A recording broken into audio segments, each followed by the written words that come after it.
मैथिली परंपरा में तूस जे होइ छै, तूस गुड़ा के कहल गेलै या, और तूस में कुमारी भट्ट अपना आप के दहन केने छथि। तऽ कि आइ तक कोनो एहन रिकॉर्ड वेद काल से एखन तक छै जे किनको तूस में जरायल गेल हेतै? कोनो रिकॉर्ड कतौ नहीं छै। तऽ आखिर कारण की छलै जे कुमारी भट्ट तूस में जरलखिन? मिथिला वेद के बाद सीधा ही तंत्र के धरती छै, और एतऽ हर काज तंत्र के दृष्टिकोण से होइ छै। हमर भगवती तंत्र है, हमर जतेक पूजा पाठ होइया से तंत्र है, और हम सिर्फ दुएटा के पूजा करे छी।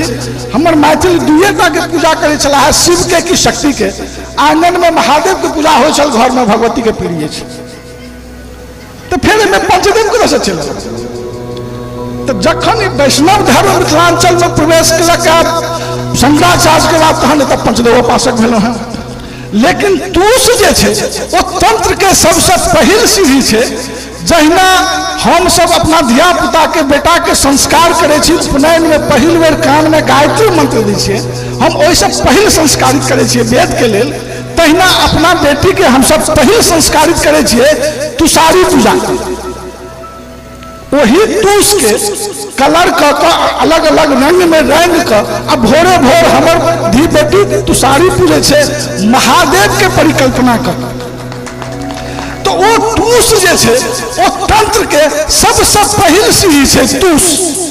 और जखन वो बौद्ध धर्म से वापस लौटला है, तखन वो तंत्र के विशेषता बुझलखिन है, जब हुनकर सिंदूर के ठोप शुरुआत भेलन है, और ते वो तंत्र के सबसे पहले सीढ़ी पर बैस कर अपना आप के दहन कलत, ते वो तुषानल में जड़ल है। ये बात सिद्ध करेगा जो मिथिला के क्षेत्र ऐसे पैघ प्रमाण और की है दुनिया में, और कतौ तूस पर क्यों नहीं जड़े?